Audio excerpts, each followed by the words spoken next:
நம்முடைய எண்மண் எண் மக்கள் பயணம் ஐயா இன்னைக்கு 191வது தொகுதியாக உங்களுடைய திருவள்ளூருக்கு வந்திருக்கின்றோம்.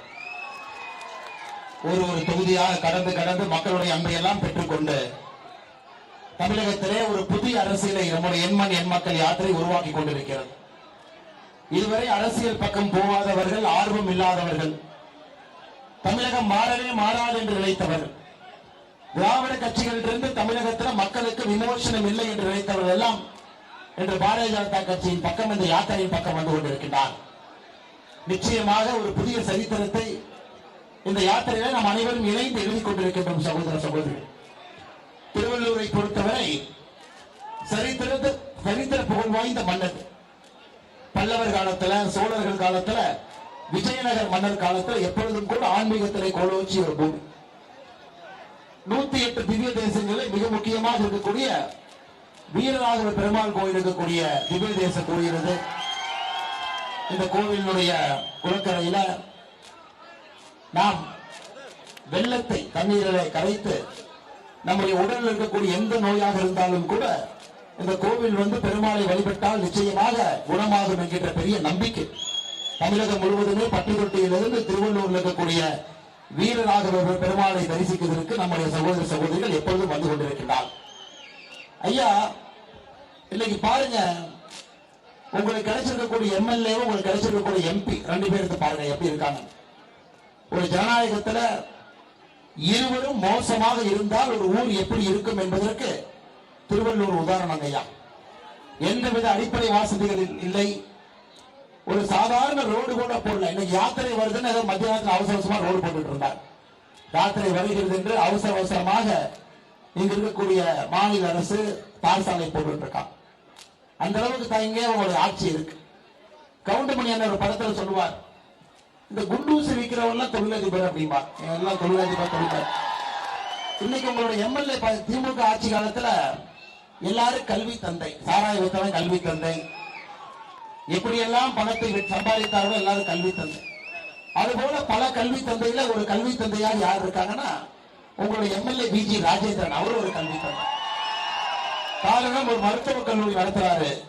திருவள்ளூர் பக்கத்துல பாண்டூரில் நடத்தக்கூடிய இந்திரா மருத்துவக் கல்லூரி என்கின்ற மருத்துவக் கல்லூரி நடத்துறாரு.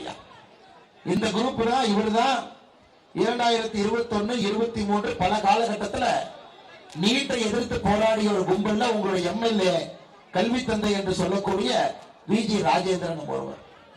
காரணம், நீட் வந்த பிறகு உங்களுடைய கல்வி தந்தை எம்எல்ஏக்கு கல்லா கட்ட முடியல.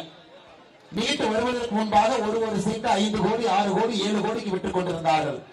நீட் வந்த பிறகு இவர்களால் எந்த சீட்டையும் கூட விற்க முடியவில்லை என்கின்ற வருத்தத்தில் திமுக யாரெல்லாம் மருத்துவக் கல்லூரி வைத்திருக்கிறார்களோ எல்லோரும் நீட்டுக்கு எதிராக போராட்ட ஆர்ப்பாட்டம் பண்ணிட்டு இருக்கிறாங்க.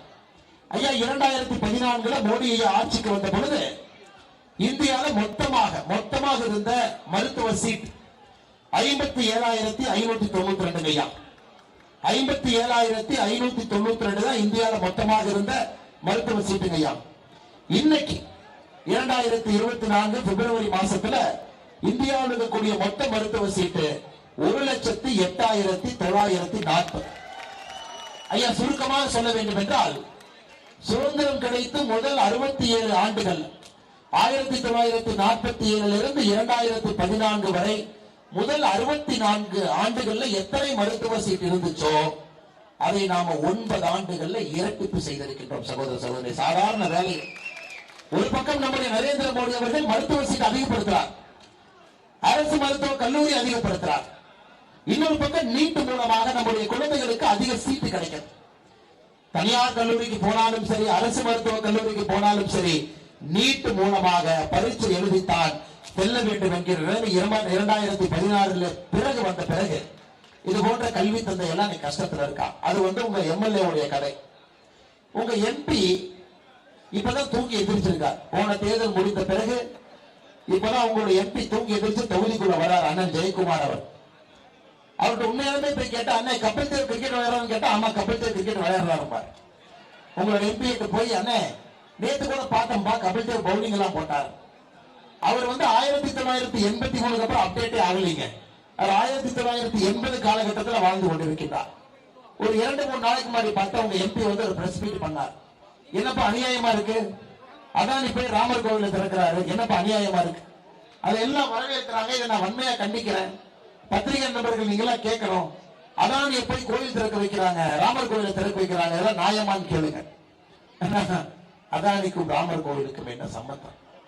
அதானி யாரு, அம்பானி யாரு, பிர்லா யாரு, சாமானிய மக்கள் யாரு, பாரத பிரதமர் நரேந்திர மோடி யாருமே தெரியாத ஒரு எம்பி. உண்மையாலுமே அந்த எம்பிக்கு ஒரு 2 வயசு குழந்தைக்கு இருக்கக்கூடிய அரசியல் அறிவு உங்க எம்பிக்கு இருப்பதற்கு வாய்ப்பு இல்லை. அண்ணன் ஜெயக்குமார் அவர்கள் அழைத்து இந்த 2ஆம் கிளாஸ் குழந்தைகளுக்கு இருக்கக்கூடிய பொலிட்டிக்கல் சயின்ஸ் புத்தகம், அது இருக்கக்கூடிய 10 கேள்வி இந்த எம்பி கேட்டீங்கன்னா ஜெயக்குமார் அண்ணனுக்கு சத்தியமா 10 கேள்வி தெரியாது. அப்படிப்பட்ட எம்பி ஒரு பக்கம். 2019 தேர்தல் முடிந்த பிறகு கிட்டத்தட்ட 4 வருடம் 10 மாசம் படுத்து தூங்கிட்டு தொகுதி பக்கம் நேற்று முன்தினம் வந்து என்னப்பா நடக்குது, என்னப்பா இந்தியா வளர்ந்துருச்சு, என்னப்பா அது இவ்வளவு பெருசா வளர்ந்துருச்சு பேசிட்டு இருக்கார். ஐயா, உங்களுக்கு கிடைத்த எம்பியும் சரி, உங்களுக்கு கிடைத்த எம்எல்ஏவும் சரி, அவர்களால் எந்தவித பயனும் இல்லாத ஒரு பாராளுமன்றம்னா நம்முடைய திருவள்ளூர் பாராளுமன்றம். எந்த விதமான பயனும் இந்த பாராளுமன்றத்திற்கு எம்பியால ஒரு பைசா பிரயோஜனம் இல்லைங்க. ஐயா, இந்த காங்கிரஸ் கட்சி பத்தி உங்களுக்கு தெரியும். சமீபத்தில் திமுக அமைச்சர்கள் சொன்னார், இந்த காங்கிரஸ் கட்சி இருக்கிறதே தேர்தலில் சீட்டு கேட்கறதுக்காகத்தான், மக்கள் சேவை செய்வதற்காக இல்லை, மக்கள் பிரச்சனைக்காக குரல் கொடுப்பதற்காக இல்லை, மக்களுக்கு ஒரு அடிப்படை பிரச்சனையை தீர்த்து வைப்பதற்காக காங்கிரஸ் கட்சி இல்லைங்கய்யா. காங்கிரஸ் கட்சி இருப்பதே தேர்தல் நேரத்தில் சீட்டு கேட்டு எலெக்ஷன்ல நிற்கும். அதுல திருவள்ளூருடைய உங்க எம்பி ஜெயக்குமார் அவர்களும் விதிவிலக்கு இல்லை. சகோதர சகோதரி, இன்னைக்கு 2024 நாம் அனைவரும் தெளிவாக இருக்கின்றோம். இதிலிருந்து நமக்கு ஒரு மாற்றம் வேண்டும், ஒரு நல்ல மாற்றம் வேண்டும், ஒரு அற்புதமான மாற்றம் வேண்டும். 10 ஆண்டுகளாக எப்படிப்பட்ட வளர்ச்சியை பாரத பிரதமர் நரேந்திர மோடி அவர்கள் கொடுத்துக் கொண்டிருக்கிறார்களோ, அடுத்த 5 ஆண்டு இன்னும் வேகமாக செல்ல வேண்டும் என்றால் மோடி அவர்கள் 3வது முறையாக ஆட்சி கட்டலிலே அமர வேண்டும் என்பதிலே நாம் அனைவரும் தெளிவாக இருக்கின்றோம். சகோதர சகோதரி, நாம் எல்லாரும் தெளிவாக. நாம் முதலமைச்சர் அவர்கள் சமீபத்தில் முதலமைச்சர் அவர் அப்ப பார்த்தா அப்ப தமிழ்நாட்டில் இருக்காருங்க ஐயா. அப்ப பார்த்தா அவர் பார்ட் டைம் சீஃப் மினிஸ்டர். இந்தியாவிலே பார்ட் டைம் சீஃப் மினிஸ்டர், பகுதி நேர முதலமைச்சர் யாருன்னா நம்முடைய முதலமைச்சர் அண்ணன் மு.க. ஸ்டாலின் அவர். 10 நாளா ஸ்பெயினுக்கு போயிட்டு நேற்று காலையில தான் வந்தார். வந்தோடனே பத்திரிகை நண்பர்கள் கேட்கிறார், சம்பந்தம் இல்லாம ஏதோ பேசுறார். எப்படி பேசுறாருன்னா, ஐயா இத்தனை நாளா முதலமைச்சர் எப்படின்னா துண்டு சீட்டை பார்த்து படிக்கிறத பார்த்திருக்கோம். ஆனா இன்னைக்கு கேட்க வேண்டிய கேள்வியும் துண்டு சீட்ல இருக்கு, சொல்ல வேண்டிய பதிலும் துண்டு சீட்ல இருக்கு. பத்திரிகையாளர் கேள்வி கேட்கும் போது அப்படியே பாக்குறாரு, இது 3வது கேள்வியா 5வது கேள்வியா அது 7வது கேள்வியா, இவன் 7வது கேள்வியா 3வதா கேட்கறான் அப்படின்னு. நீங்க பாத்தீங்களான்னு தெரியல, நம்முடைய முதலமைச்சர் பத்திரிகையாளர் சந்திப்பு அவர் பாக்குறாரு, நம்ம பிஏ சொல்லி கொடுத்தாங்க 3வது இந்த கேள்வி கேட்பான், இவன் 2வது கேட்கிறான். ஒரு கேள்விக்கு பதிலை பார்த்து பார்த்து படித்துக் கொண்டிருக்கிறான். இன்னைக்கு தமிழகத்தின் இப்படிதாங்க இருக்கு, முதலமைச்சர் இப்படிதான் இருக்கு. ஒரு கேள்வியை படிக்க வேண்டிய நிலைமை, அந்த கேள்விக்கான பதிலையும் எழுதி கொண்டு வந்து அதையும் படிக்க வேண்டிய நிலைமை. ஐயா, நம்முடைய முதலமைச்சர் அவர்கள் மார்ச் 2022, ஒரு வருஷம் 10 மாசத்துக்கு முன்னாடி, கிட்டத்தட்ட 2 வருஷம் வச்சுக்கங்க, மார்ச் 2022, எனக்கு பிப்ரவரி 2024 இருக்கிறோம் ஐயா. 2 ஆண்டுகளுக்கு முன்பு துபாய் போனார். துபாய் போயிட்டு வந்தோடனே சொன்னாரு, நான் 6100 கோடி ரூபாய் துபாயிலிருந்து பணம் வரும், நான் கையெழுத்து போட்டு விட்டு வந்திருக்கின்றேன் அப்படின்னு சொன்னார். ஐயா, 2 வருஷம் ஆச்சு. இவர் கடைசியாக போன துபாய் பயணத்திலிருந்து 1 பைசா இது வரைக்கும் வரல. அவர் துபாய் போயிட்டு வந்து பேசுறது எப்படி இருந்துச்சுன்னா, அந்த வடிவேல் சொல்லுவார் பாத்தீங்கன்னா, நான் துபாய் பிளைட்ல போகும்போது டிக்கெட்டே வாங்காம போவேன் அப்படின்னு. ஒரு படத்துல பாத்துக்கீங்களா ஐயா, ஒரு வடிவேல் படத்துல சொல்லுவார், நான் துபாய்க்கு டிக்கெட்டே வாங்காம போவேன் அப்படின்னு. அது போல துபாய்க்கு 6100 கோடி ரூபாய் வரும் என்று சொன்ன முதலமைச்சர் அவர்கள் 2 ஆண்டுகள் கழித்து இன்னும் 6 ரூபாய் கூட வரும். அதில் குறிப்பாக அவர் சொன்னது ஐயா, இந்த நோபல் ஸ்டீல் நிறுவனம் என்கின்ற நிறுவனம் 1000 கோடி ரூபாய் தமிழகத்திலே முதலீடு செய்வார்கள் என்று சொன்னார். நாங்க சொன்ன இந்த நோபல் ஸ்டீல் நிறுவனத்தினுடைய அறக்கட்டளையினுடைய அட்ரஸும் சென்னையில, உதயநிதி ஸ்டாலின் அறக்கட்டளையும் ஒரே அட்ரஸ், ஒரே டோர் நம்பர், ஒரே வீதி, ஒரே தெரு. ஐயா, இவர்கள் துபாய்க்கு போனதே இவர்களுடைய பணத்தை பண பரிவர்த்தனை செய்து மறுபடியும் இந்தியாவுக்கு கொண்டு வருவதற்காகத்தான் அந்த துபாய்க்கு போனாங்க. எப்பொழுது பாரதிய ஜனதா கட்சியை கண்டுபிடித்து பேச ஆரம்பித்தோமோ, இவர்கள் சொன்ன 6100 கோடியில 1 ரூபா கூட வரலைங்க ஐயா. துபாய் பயணம் முடிந்த பிறகு நம்முடைய முதலமைச்சர் அவர்கள் 2023 மே மாசம் 23ஆம் தேதி 9 நாள் சிங்கப்பூர் ஜப்பான் போனார்.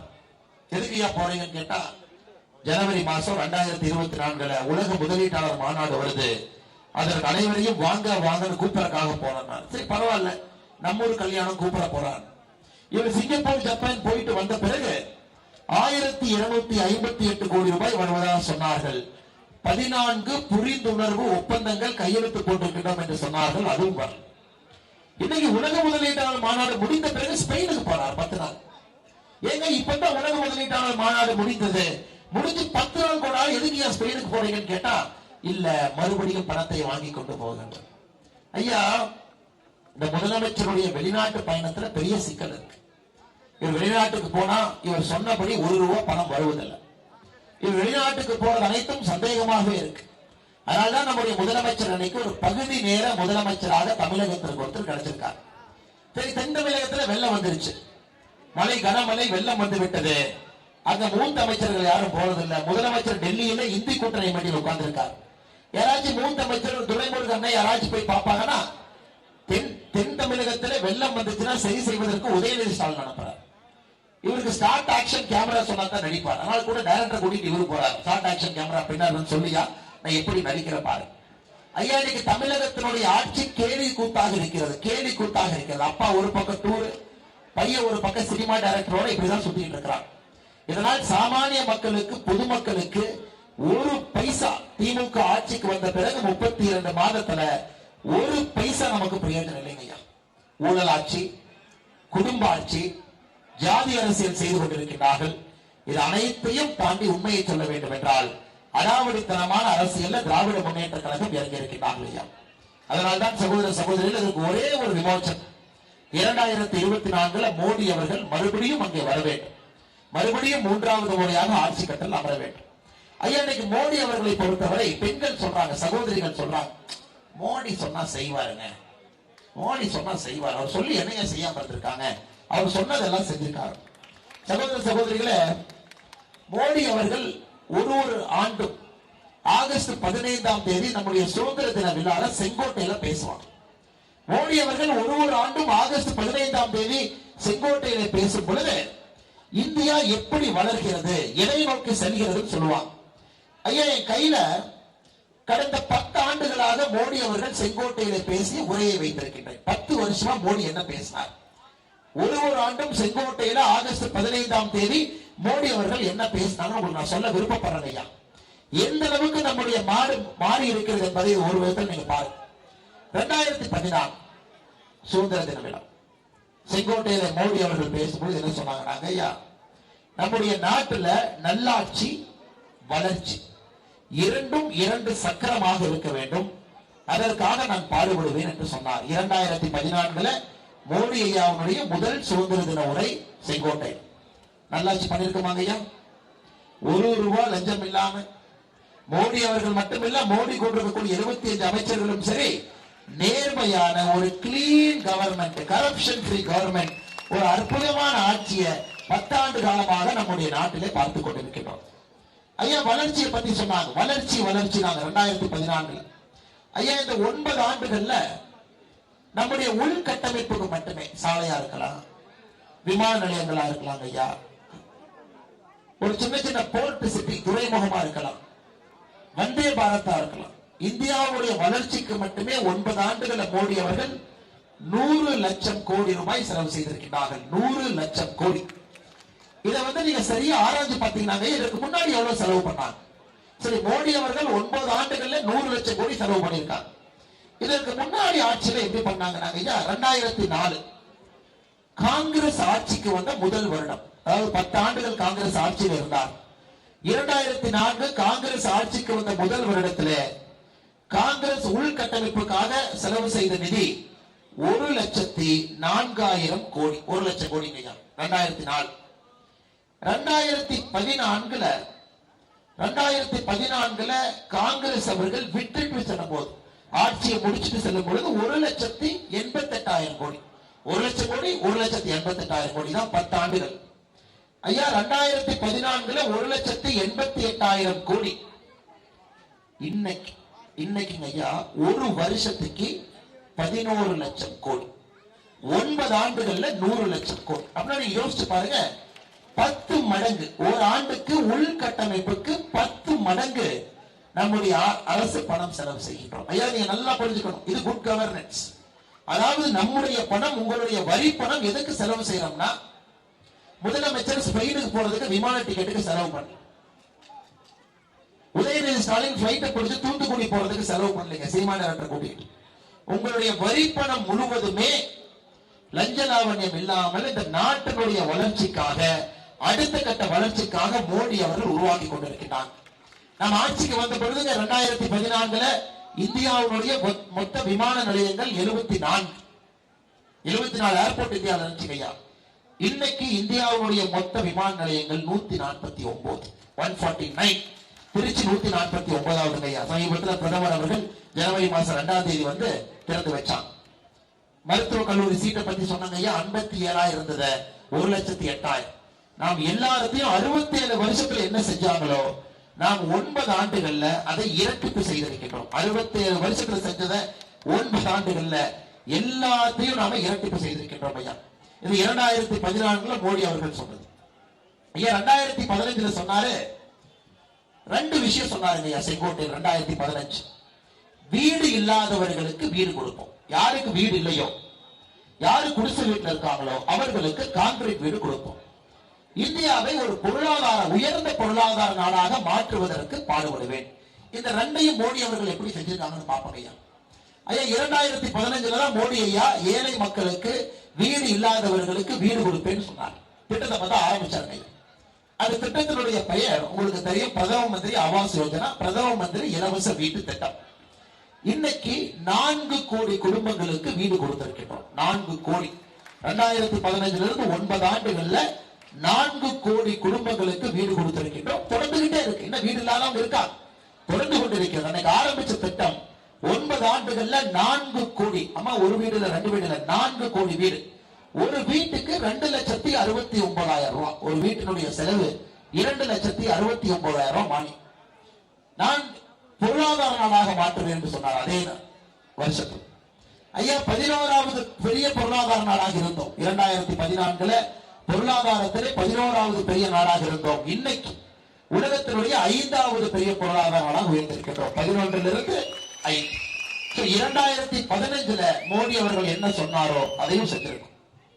2016 ஒரே பாரதம் உன்னத பாரதம், நம்முடைய நாட்டை இணைக்க வேண்டும் என்று சொன்னார். வடகிழக்கு, காஷ்மீர் அனைத்தையும் ஒருங்கிணைத்து ஒரே நாடாக நாம் கொண்டு வர வேண்டும் என்கின்ற கருத்தை 2016 சுதந்திர தின உரையில வச்சாருங்க. ஆர்டிகல் 320 நீக்கிட்டோம். காஷ்மீர் நம்மோடு இருக்கிறது. வடகிழக்கு மாநிலங்கள் முழுமையாக நம்மோடு இருக்கிறது. ஆயுதத்தை விட்டுவிட்டு ஜனநாயகத்தின் பக்கம் வடகிழக்கில் இருக்கக்கூடிய எல்லா மிலிட்டன் குரூப் வர ஆரம்பிச்சிட்டாங்க. காசி தமிழ் சங்கமம், சௌராஷ்டிரா தமிழ் சங்கமம், தெலுங்கு சங்கமம், யுவ சங்கமம், இந்தியா முழுவதையும் நம்முடைய பிரதமர் அவர்கள் ஒரே பாரதம் உன்னத பாரதம் என்கின்ற கோட்பாட்டில் இணைத்துக் கொண்டிருக்கிறார். இதற்கு முன்பு இந்தியா முழுவதையும் ஒரு பாரத நாட்டை இந்த அளவுக்கு யாரும் இணைக்கலைங்க. 2016 2017 நம்முடைய பிரதமர் அவர்கள் செங்கோட்டையில சொன்னாங்க, டிஜிட்டல் பொருளாதாரத்தை உருவாக்குவேன். அதாவது பண பரிவர்த்தனை. அப்புறம் 2017 யோசிச்சு பாருங்க ஐயா, பாக்கெட்ல பணத்தை வச்சுட்டு போவோம், யாரு பிப்பாய் நடிப்பான்னு கூட தெரியாது. மார்க்கெட்டுக்குள்ள போனா கையை தூக்கி தூக்கி பாக்கெட்ல பாத்துக்கிட்டே போவோம், பணம் இருக்குதா, பணம் இருக்குதா, இருக்குதாப்பா இருக்குதாப்பான்னு. டெய்லருக்கு போய் அண்ணா பேண்ட் தைனா டெய்லர் என்ன சொல்லுவாரு, அண்ணே உள்சோப்பு வச்சு தைக்கட்டுமான்னு கேட்பார். கேட்டிருக்காரா? கேட்பாரு. டெய்லர் என்ன கேட்பாரு, அண்ணே உள்சோப்பு வச்சு தைக்கட்டுமா? அப்ப உள்சோப்புல ஏடிஎம் கார்டு பணம் எல்லாம் வச்சுக்கலாம். பெண்களுக்கு இதை விட கஷ்டம். புடவை கட்டிருக்கக்கூடிய பெண்களுக்கு இன்னும் கஷ்டம். பணத்தை எங்கே வைப்பது, பர்ஸ்ல வைக்கிறதா, கையில பிடிச்சிட்டு போறதா, மஞ்சள் பையில எடுத்துட்டு போறதா. பிரதமர் அவர்கள் நம்ம நாடு முழுவதுமே டிஜிட்டல் பண பரிவர்த்தனை வரும் என்று சொல்லும் பொழுது சிதம்பரம் ஐயா சிரிச்சார். ஏங்க இந்தியால யாருமே படிக்கல, இங்க எல்லாம் டிஜிட்டல் பண பரிவர்த்தனை கொண்டு வந்தா யாருக்கு என்னங்க தெரியும்? ஐயா போன மாதம் ஜனவரி மாதம் 2024 ஒரே மாதத்துல எத்தனை ரூபாய் டிஜிட்டல் பண பரிவர்த்தனை பண்ணிருப்போம் நீங்க சொல்லுங்க ஐயா.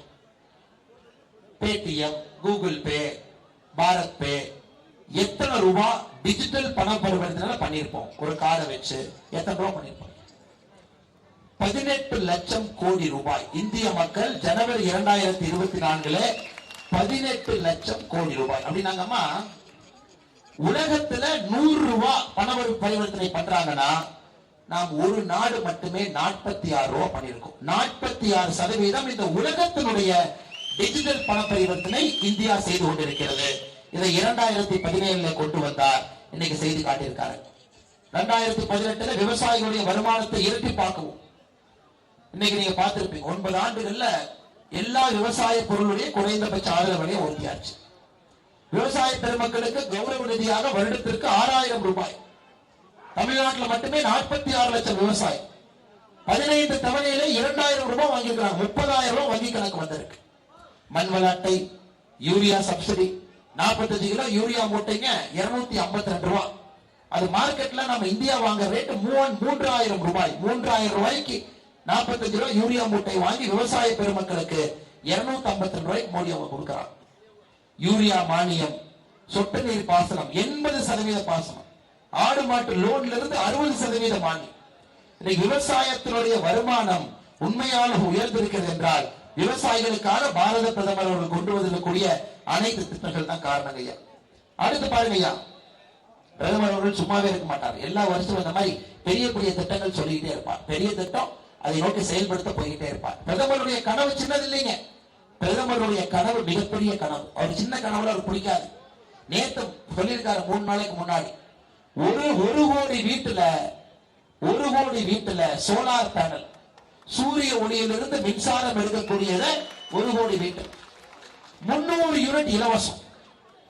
300 யூனிட், அதாவது உங்க வீட்டுல மத்திய அரசுடைய மானியத்தோடு சோலார் பேனல் போட்டீங்கன்னா 300 யூனிட் 1 கோடி வீடுகளுக்கு இந்த பட்ஜெட்ல இருந்து இலவசமா கொடுக்கிறோம். இப்ப பிரதமர் என்ன யோசிக்கிறார் பாருங்க, இன்னும் 10 ஆண்டுகள்ல இந்தியால 100% சோலார் மூலமாகத்தான் நம்முடைய மின்சாரம் வர வேண்டும் என்று திட்டத்தை போட்டார். அடுத்த 10 ஆண்டுகள் யோசிக்கிறார். அடுத்த 10 ஆண்டுகள்ல சோலார் எல்லா பக்கம் வந்தார். எல்லா வீட்டிலுமே சூரிய ஒளி மூலமாக, நல்ல பேட்டரியில ஸ்டோர் பண்ணிக்கலாம், சூரிய ஒளி மூலமாக அந்த வீட்டில் இருக்கக்கூடிய உபகரணங்கள் இயங்க வேண்டும் என்பதற்கு அடி போட்டு 2024 அறிவிச்சிருக்கிறார். ஐயா இந்த மாதிரி நான் பேசிட்டே இருக்கலாங்க ஐயா. 2019 3 பாராளுமன்ற தொகுதிக்கு ஒரு அரசு மருத்துவக் கல்லூரி கண்டிப்பாக உருவாக்குவோம் என்று சொன்னார்கள். அதை உருவாக்கியாச்சு. அதாவது 3 பாராளுமன்ற தொகுதி, 3 தொகுதிக்கு ஒரு அரசு மருத்துவக் கல்லூரி. ஐயா, நாம் இந்த 9 ஆண்டுகள்ல தமிழகத்திற்கு மட்டுமே நாம் கொடுத்திருக்கக்கூடிய அரசு மருத்துவக் கல்லூரி 15, ஒரே நேரத்தில் 11. சொன்னபடி உங்கள் பாராளுமன்ற தொகுதி திருவள்ளூருக்கு ஒரு மருத்துவக் கல்லூரி கொடுத்தோம். இதாங்க மோடி கேரண்டி. சொன்னா செஞ்சிருவார். மோடி கேரண்டியை பொறுத்தவரை ஒரு விஷயத்தை சொன்னால் நிச்சயமாக செய்வார். அடுத்து 2020 சொன்னாரு, உள்ளூர் பொருட்களை தான் வாங்கணும், வெளிநாட்டு பொருட்களை வாங்காதீங்க. 2020 செங்கோட்டையில சொன்னார், பொம்மை வாங்குறீங்களா உள்ளூர் பொருள், அகல் விளக்கு வாங்குறீங்களா உள்ளூர் பொருள், ஷூ வாங்குறீங்களா உள்ளூர் பொருள், சட்டை வாங்குறீங்களா உள்ளூர் பொருள், வெளிநாட்டில இருந்து எதுவும் வாங்காதீங்க. இந்த தீபாவளி பண்டிகையின் போது உள்ளூர் பொருட்களுடைய மொத்தமா வித்தது மட்டுமே 4 லட்சம் கோடி ரூபாய். இந்த தீபாவளிக்கு இந்தியாவில எல்லாரும் முடிந்தவரை உள்ளூர் பொருளை தான் வாங்கணும், வெளிநாட்டு பொருள் வேண்டாம். பிரதமருடைய கனவுப்படி போச்சுனாங்க. இன்னும் 10 ஆண்டுகள்ல இந்தியாவுடைய பொருள் தான் வெளிநாட்டுக்கு செல்லுமோ தவிர வெளிநாட்டினுடைய பொருள் எதுவும் இந்தியாவுக்கு வருவதற்கு வாய்ப்பே இல்லை. அதற்கான அஸ்திவாரத்தை 2020 போட்டாருங்க. 2021 அடுத்த 25 ஆண்டுகள்ல இந்தியா வளர்ச்சி அடைந்த பாரதமாக உலகத்தினுடைய முதல் நாடாக உயரணும்னு சொன்னாங்க. 2021 சொன்னாங்க. 11வது இடத்துல இருந்து 5வது இடத்துக்கு வந்தாச்சு பொருளாதாரத்தில். 2028 முடியும் பொழுது 3வது இடத்துக்கு வந்துடும். தனிநபர் வருமானத்தை இரட்டிப்பாக்கிக்கின்றோம். பிரதமருடைய கனவு 2047 முடியும் பொழுது இந்த உலகத்தினுடைய முதன்மையான பொருளாதார நாடாக மாற வேண்டும் என்று கனவு காண்கின்றார். நிச்சயமாக நீங்கள் அதை நடத்தி காட்டுவீர்கள் என்பதில் எந்த ஒரு மாற்று கருத்தும் இல்லை. ஐயா, பட்ஜெட் எத்தனை பேர் பட்ஜெட் படிக்கிறீங்கன்னு தெரியலீங்க. ஒரு நேரம் இருக்கான்னு தெரியல பேப்பர் படிக்கிறேன். இந்த பட்ஜெட்ல நம்முடைய உள்கட்டமைப்பு மட்டுமே உருவாக்குவதற்கு இதுவரை இந்திய சரித்திரத்திலே ஒதுக்கப்பட்ட நிதி இந்த ஆண்டு தான் ஹையஸ்ட் ஐயா. 11,11,111 கோடி, 11 லட்சம் கோடி ரூபாய் இந்த பட்ஜெட்ல இந்த ஒரு ஆண்டுக்கு நம்முடைய உள்கட்டமைப்பை உருவாக்குவதற்காக. ஏன்னா நம்ம வளர்ந்த நாடா வர்றோம்னா பண்ணுங்க, 10 புல்லட் ட்ரெயின் வேணும். உலகத்தினுடைய வளர்ந்த நாடு என்று நீங்கள் சொல்ல வேண்டும் என்றால் 10 புல்லட் ட்ரெயின் வேண்டும், 500 வந்தே பாரத் ட்ரெயின் வேண்டும், குறைந்தபட்சம் 350 விமான நிலையங்கள் வேண்டும். இதெல்லாம் சொல்றது குறைந்தபட்சம், குறைந்தபட்சம் 350 விமான நிலையம் வேணும். இன்னைக்கு நம்ம 149 இருக்கும். 350 வந்தே பாரத் வேணுங்க ஐயா, 10 புல்லட் ட்ரெயின் வேணும். இது அனைத்து மிகப்பெரிய கனவுங்க ஐயா. இதெல்லாம் ஊழல் எல்லாம் ஒரு மனுஷன் செய்யணும். 2047க்கு அடி போட்டார். அதனால்தான் பிரதமர் அவர்கள் நேற்று முன்தினம் பாராளுமன்றத்தில் சொன்னாங்க, இதுவரை 10 ஆண்டுகள்ல நாங்கள் எடுத்த முடிவுகள்லாம் ட்ரெய்லர் மாதிரி தான். கடினமான முடிவுகள் 2024க்கு பிறகு மோடி 3.0 எடுக்கும் என்று சொன்னார். 3.0 மோடி 3.0. உங்கள் அன்பையெல்லாம் பெற்று மோடி அவர்கள் 3வது முறையாக ஆட்சிக்கு வந்தார். நமக்கு பயமா இருக்கு. எங்க ஆர்டிகல் 320 கடினமான முடிவு, அதையே இத்தனை நாளா யாரும் எடுக்காம இருந்தாங்க. ஒரு மோடி தேவைப்பட்டார். ராமர் கோவில் 480 ஆண்டுகளாக கட்ட முடியல, ஒரு மோடி தேவைப்பட்டார். மோடி அவரு இதையே ட்ரெய்லர்னு சொன்னார்னா மெயின் பிக்சர் எப்படி இருக்கும்னு பாத்துங்க. 2024 to 29 மோடி அவர்கள் தெளிவார்கள். அது நேற்று பாராளுமன்றத்தில் சொல்லிட்டாங்க. எப்படி இருக்கும் என்று சொன்னார். எப்படி இருக்கும் என்றால் 1 கோடி ஸ்டார்ட் அப், அதாவது 1 crore, 1 கோடி புதிய தொழில் இந்தியாவிலே துவங்கப்பட்டிருக்கும். எப்படி அடுத்த 5 ஆண்டுகள் எல்லா வீட்டுக்கும் கேஸ் கனெக்ஷன் பைப்பு மூலமாக வந்திருக்கும். 100% வீட்டுக்கு குடிநீர் நீர் என்பது பைப்பு மூலமாக வந்திருக்கும். 100% கிராமத்தில் இருக்க, நகரத்தில் இருக்க. சென்னையில என்ன வசதி இருக்கிறதோ திருவள்ளூர்ல கிடைக்கும். அதற்கான அறிகுறியை நேற்று பாராளுமன்ற ராஜ்யசபால பேசினார். நேற்று பிரதமர் பேசும்பொழுது சொன்னார், அடுத்த 5 ஆண்டுகள்ல எங்களுடைய கனவு புல்லட் ட்ரெயின், வந்தே பாரத் வளர்ச்சி, 2047 இந்தியாவுடைய உலகத்தினுடைய முதல் நாடாக இந்தியா வர வேண்டும் என்றால் அதற்கான அடித்தளத்தை போட ஆரம்பித்து விட்டோம் என்று சொன்னார்கள். ஐயா 2023 22 சொன்னாரு, பெண்களுடைய முன்னேற்றத்திற்காக நான் பாடுபடுவேன் என்று சொன்னார். பெண்களுடைய முன்னேற்றத்திற்காக இன்னைக்கு பாருங்க ஐயா, நம்முடைய 9 ஆண்டுகள்ல மகளிர் சுயஉதவி குழு மட்டுமே 7 கோடி, அவங்களுக்கு 7.2 லட்சம் கோடி, அதாவது 7 கோடி மகளிர் சுயஉதவி குழுவுக்கு 7.2 லட்சம் கோடி ரூபாய் கடனுதவி கொடுத்திருக்கோம். முத்ரா கடன் திட்டம் 28 லட்சம் கோடியில 65% பெண்களுக்கு கொடுத்திருக்கோம். 33% அரசியல் அதிகாரம் பெண்களுக்கு தயாராக இருக்கிறது. 2029 இருந்து 33% எம்எல்ஏ எம்பியா இருப்பான். பெண்களுடைய முன்னேற்றத்திற்காக நம்முடைய பாரத பிரதமர் அவர்கள் அரும்பாடுபட்டுக் கொண்டிருக்கிறார். ஐயா சுருக்கமாக சொல்ல வேண்டும் என்றால் 2019 தேர்தல் அறிக்கையில நாம் 295 தேர்தல் வாக்குறுதி கொடுத்திருந்தோம். 295 2019 ஒரு வாரத்திற்கு முன்பு உட்கார்ந்து பார்த்தேன் ஐயா, 295 எடுத்து பார்த்தேன், எவ்வளவு நம்ம நிறைவேற்றி இருக்கிறோம் அப்படின்னு. அதான் ஒரு 3 நாளைக்கு முன்பு நான் பேசினேன் ஐயா யாத்திரை. 295க்கு 295 நிறைவேற்றிட்டோம். நான் திமுக காரங்களுக்கு சொன்னேன், இங்க பாருங்க, நீங்க மோடி மேல குற்றச்சாட்டு வைக்கிறீங்க. 295 தேர்தல் வாக்குறுதிக்கு 295 நிறைவேற்றிட்டோம். யாராவது திமுக காரன் ஒரு தேர்தல் வாக்குறுதி நிறைவேற்றேன்னு கண்டுபிடிச்ச கட்ட கொண்டுட்டு வாங்க, அரசியல் விட்டு போயிடும். ஐயா அது மோடி கேரண்டி, சொன்னதை செய்து விட்டோம். 295 295 100க்கு 100. இப்ப அடுத்து பெரிய பிரச்சனை யோசிக்கிறோம். நிலாவுக்கு போலாமா, அடுத்து எந்த பிரச்சனையை சரி செய்யலாம், அடுத்து இந்தியாவை எப்படி எடுத்துட்டு போலாம், அடுத்து யோசிச்சுட்டு இருக்காரு. திமுக 511 தேர்தல் வாக்குறுதி கொடுத்தாங்க 2021. இன்னைக்கு திமுக காரங்க சொல்றேன், 20 தேர்தல் வாக்குறுதிக்கு மேல நீ நிறைவேற்றிட்டு ப்ரூவ் பண்ணா நான் பரிசு கொடுக்குறேன். நீ வா 20க்கு மேல 511 தேர்தல் வாக்குறுதி எடுத்து டிக் போட்டுக்கிட்டே வரும். 20 வாக்குறுதி கூட நிறைவேற்ற முடியாத ஒரு அரசியலை தத்தளித்துக் கொண்டிருக்கிறது. 295க்கு 295 தேர்தல் வாக்குறுதி நிறைவேற்றிவிட்டு அடுத்த பிரச்சனையை பற்றி யோசித்துக் கொண்டிருக்கின்றோம். எப்படி இந்தியாவை அடுத்த ஒரு வல்லரசு நாடாக மாற்ற முடியும் என்பதை பற்றி மோடி திட்டம் போட்டு இருக்கார். ஐயா இதாங்க என் சிந்தனை, ஒரே சிந்தனை, நாட்டினுடைய வளர்ச்சிக்கான சிந்தனை, பெரிய சிந்தனை, கனவுகள் பெரியது. இதை சுருக்கமாக சொல்லி நான் முடிக்க வேண்டும் என்றால் 2014 காங்கிரஸ் கடைசி ஆண்டுல பட்ஜெட் போட்டாங்க. காங்கிரஸ் பட்ஜெட் போடும்போது சொன்னாங்க இன்னைக்கு நாம உலகத்துல 11வது பெரிய பொருளாதார நாடு. இன்னும் 30 ஆண்டுகள்ல உலகத்தினுடைய 5வது பெரிய பொருளாதார நாடாக வருவோம் அப்படின்னா, அதாவது 11வது இடத்திலிருந்து காங்கிரஸ் 2014 பட்ஜெட்ல சொன்னாங்க 3வது இடத்துக்கு வருவதற்கு, அதாவது 3வது இடத்துக்கு வருவதற்கு இன்னும் 30 வருஷத்துல வந்துருவோம். அப்ப 2044 உலகத்தினுடைய 3வது பெரிய பொருளாதார நாடாக வந்துடுவோம். ஐயா, காங்கிரசுக்கு பிறகு நாம் ஆட்சிக்கு வந்த பொழுது 2014 11வது பெரிய பொருளாதார நாடாக இருந்து இன்னைக்கு 5வது. எழுதி வச்சுங்க ஐயா, எழுதி வச்சு 2028 டிசம்பர் 31 முடியறதுக்கு முன்னாடி உலகத்தினுடைய 3வது பெரிய பொருளாதார நாடாக இந்தியா மாறி இருக்கும்.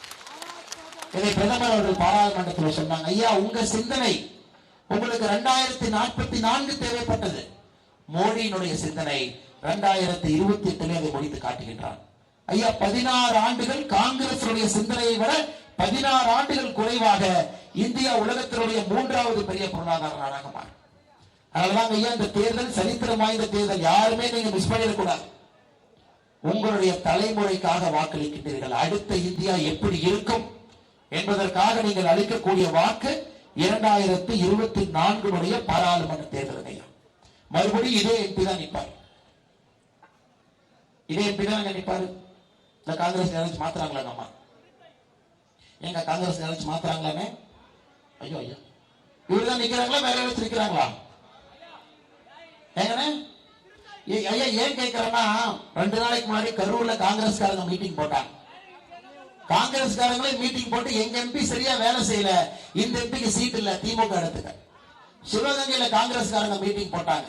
கார்த்திக் சிதம்பரம் சரியா வேலை செய்யல, அடுத்த எம்பியை மாத்திரம். அதனாலதான் நீங்க கேட்கறீங்க காங்கிரஸ்காரங்க மீட்டிங் போட்டாங்களா? ஐயா, மறுபடியும் இதே நம்முடைய ஜெயக்குமார் அவர்கள் தான் உங்களுடைய எம்பியா வருவார். அவர் 1983 அவர் கபில் தேவ் வேர்ல்டு கபில் தேவ் பவுலிங் போட்டாருன்னு பேசிட்டு இருப்பார். ஐயா, 40 ஆண்டுகள் முன்னாடி இருக்கிறோம். 2024 வேகம் எடுத்து இந்த குதிரை ஓடிக்கொண்டிருக்கிறது. உங்க எம்பிக்கு இந்தியால என்ன நடக்குதுன்னு சத்தியமா தெரியாது. அவருக்கு எல்லாம் புரியவே புரியாது. என்னையா பேசுறானுங்க, இதை பொருளாதார நாடுங்கிறானுங்க, புல்லட் ட்ரெயினுங்கிறானுங்க, என்னையா பேசிட்டு இருக்காங்க. ஐயா, இந்த முறை திருவள்ளூர் பாராளுமன்ற தொகுதியில் இருக்கக்கூடிய சகோதர சகோதரிகளுக்கு என்னுடைய அன்பார்ந்த வேண்டுகோள், நீங்க எந்த கட்சியா இருந்தாலும் இந்த முறை கட்சியெல்லாம் மறந்துடுவோம். ஐயா, மோடிங்கிற ஒற்றை மனிதனுக்கு வாக்களிப்போம். அவ்வளவுதான். 2024 நாம் செய்ய வேண்டியது ஒரே ஒரு வேலை மட்டும்தான். எல்லாத்தையும் மறந்துட்டு மோடியை நம்பி, மோடி கேரண்டி. அண்ணாமலை என்ன சொல்லியிருக்காரு, 295 பண்ணிட்டாராம்பா. திமுக காரங்க நான் பேசலாம் கேட்டுட்டு இருப்பான், இன்னும் நல்லா பேப்பர் எடுத்து நோண்டிட்டு இருப்பான், ஏதாவது சொல்ல பிடிப்போமா அவர் அப்படின்னு. நான் தைரியமா பார்த்துட்டு வந்து பேசுறாள் தானுங்க ஐயா. 295க்கு 295 பண்ணியாச்சு. 10 ஆண்டுகள் செங்கோட்டையில என்ன சொன்னமோ எல்லாத்தையும் செஞ்சாச்சு. அடுத்து நம்முடைய தேர்தல் வாக்குறுதி 2024 தேர்தலுக்கு என்ன சொல்ல போகின்றோமோ அதையும் செய்வோம். அது எந்த மாற்று கருத்து இல்லைங்க. இதை செய்யக்கூடிய ஒரே ஒரு கட்சி, ஒரே ஒரு தலைவர் நம்முடைய பாரத பிரதமர் நரேந்திர மோடி அவர்கள். ஆனால் நிச்சயமாக நீங்கள் திருவள்ளூர் பாராளுமன்ற தொகுதியில இப்ப நீங்க கேட்கலாம், வேட்பாளர் சொல்லிட்டு போங்க, வேட்பாளர் சொல்லிட்டு போங்க. ஐயா, சென்னை சூப்பர் கிங்ஸ்ல தோனி இருந்தா யார் இருந்தாலும் மேட்ச் ஜெயிச்சிருவாங்க. அது ஓபனிங் பேட்ஸ்மேன் அடிக்கலாம், தோனி அடிப்பார் 7வது பேட்ஸ்மேன். அது ஒரு ஓவர்ல சாத்துவார். நமக்கு ஐயா பேட்ஸ்மேன் பேர் எல்லாம் முக்கியம் இல்லை. சென்னை சூப்பர் கிங்ஸ்க்கு தோனி மாதிரி இன்னைக்கு உங்களுக்கு யார் வேட்பாளராக நின்றாலும் அவருடைய பெயர் நரேந்திர மோடி தான். அந்த வேட்பாளர் நரேந்திர மோடிக்கு வேலை செய்வார். நரேந்திர மோடி அவர்கள் உங்களுக்கு வேலை செய்வார். அதான் ஐயா, நம்ம வேட்பாளருக்கு மோடி கடிவாளம் போட்டு இழுத்து பிடிச்சுக்குவாருங்க. எம்பிக்கு வேலை செஞ்சியா, தொகுதிக்கு போனியா, மக்களை பார்த்தியா, அதெல்லாம் மோடி பார்த்துக்குவார். அந்த செக்கிங் எல்லாம் நீங்க பண்ணாதீங்க, எல்லாம் மோடி ஐயா பார்த்துக்குவார். நீங்க நிம்மதியா ஓட்டு போட்டு இருந்தா போதும். ஆனால் நீங்கள் யாருக்கு ஓட்டு போட்டாலும் பாரதிய ஜனதா கட்சி தேசிய ஜனநாயக கூட்டணி சார்பாக உங்களுடைய வாக்கு மோடி அவர்களுக்காக நீங்கள் வாக்களிக்கிறீர்கள். நிச்சயமாக அந்த நம்பிக்கை பொய்த்து போகாது. உங்களோடு மோடி அவர்கள் எப்பொழுதும் இருப்பார்கள் என்கின்ற நம்பிக்கை உங்களுக்கு அளித்து வாய்ப்பு கொடுத்த அந்த மாவட்டத்தினுடைய எல்லா தலைவர்களுக்கும், குறிப்பாக இந்த எழுச்சி மிகுந்த யாத்திரை திருவள்ளூரில் மிகச் சிறப்பாக நடந்து கொண்டிருக்கிறது.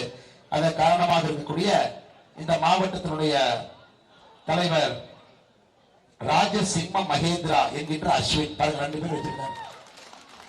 ஊரு பேரு ஆள் ரெண்டு பேர் ரெண்டுங்கிற மாதிரி நம்முடைய மிக ஆற்றல் மிகுந்த மாவட்ட தலைவர் அவர்கள் அஸ்வின் அவர்கள் இங்க இருக்கின்றார்கள். அவர் நன்றியை தெரிவித்து மேடையில் இருக்கக்கூடிய எல்லா நம்முடைய மூத்த தலைவர்கள், குறிப்பாக இந்த விழுப்புரம் மாவட்டத்தினுடைய பெருங்கோட்ட பொறுப்பாளர், மாநிலத்தினுடைய செயலாளர், மிக கடுமையாக இங்க பாரதிய ஜனதா கட்சி வளர்வதற்கு பாடுபடக்கூடிய அருமை சகோதரர் வினோத் பி செல்வம் அவர்களுக்கு நன்றிகளை தெரிவித்து,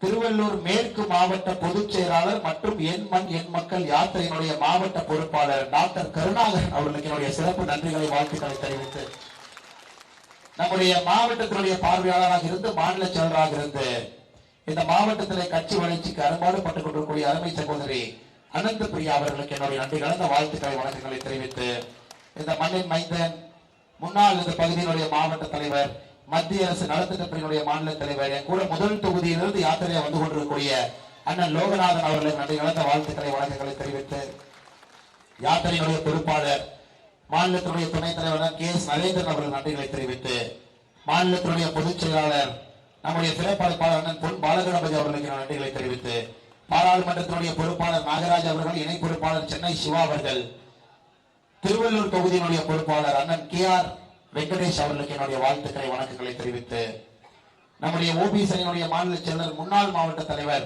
மிக கடுமையாக பாடுபடக்கூடிய அருமை சகோதரர் ராஜ்குமார் அவர்களுக்கு என்னுடைய வாழ்த்துக்களை வணக்கங்களை தெரிவித்து, மாநில செயற்குழு உறுப்பினர் அருண் சுப்பிரமணியம் அவர்கள், மாநில பட்டியலினுடைய செயற்குழு உறுப்பினர் பொன் வெங்கடேசன் அவர்கள், மாவட்ட செயலாளர்கள் பாலாஜி பன்னீர்செல்வம் அவர்கள், ரமேஷ்குமார் அவர்கள், மாவட்ட துணைத் தலைவர்கள் சண்முகம் கௌசல்யா சரவணன் அவர்கள், மேடையின் மீது இருக்கக்கூடிய எல்லா தலைவர்களுக்கும் இந்த நேரத்தில் என்னுடைய வாழ்த்துக்களை வணக்கங்களை தெரிவித்து, நம்முடைய இளைஞரணி மாவட்ட தலைவர் டில்லி பாபா அவர்கள் மிக கடுமையாக உழைத்திருந்தார்கள் அந்த யாத்திரை வெற்றிகரமாக நடப்பதற்கு. நம்முடைய வேறு வேறு அணிப்பிரிவினுடைய மாவட்ட தலைவர்கள் லட்சுமிகாந்தன், சுபாஷ், பொன்முடி, சுரேந்தர், சீதாராமன், குமார், ராமநாதன், ரமேஷ்குமார், புவனேஸ்வர் அவர்கள் நன்றிகளை வாழ்த்துக்களை தெரிவித்து, நம்முடைய இரும்பு மனிதர்களாக இருக்கக்கூடிய நம்முடைய ஒன்றிய தலைவர்கள் மிக கடுமையாக பாடுபட்டுக் கொண்டிருக்கின்றார்கள். சதீஷ்குமார், ரவிக்குமார், பழனி, சுரேஷ், பாண்டரன் அனைவருக்கும் இந்த நேரத்தில் நன்றி கலந்த வாழ்த்துக்களை வணக்கங்களை தெரிவித்துக் கொள்கின்றேன். மிக முக்கியமாக இந்த யாத்திரையில் பங்கெடுத்துக் கொண்டிருக்கூடிய எல்லா சகோதர சகோதரிகள், ஒரு மாற்றம் வேண்டும், ஒரு புதிய அரசியல் சரித்திரம் படைக்கப்பட வேண்டும் என்று நினைத்து இந்த யாத்திரையில் வந்து கொண்டிருக்கின்றீர்கள். உங்கள் அனைவருக்கும் இந்த நேரத்தில் மறுபடியும் என்னுடைய நன்றி கலந்த வாழ்த்துக்களை வணக்கங்களை தெரிவித்துக் கொள்கின்றேன். நன்றி, வணக்கம். பாரத் மாதா கி, பாரத அன்னையின் புகழ்.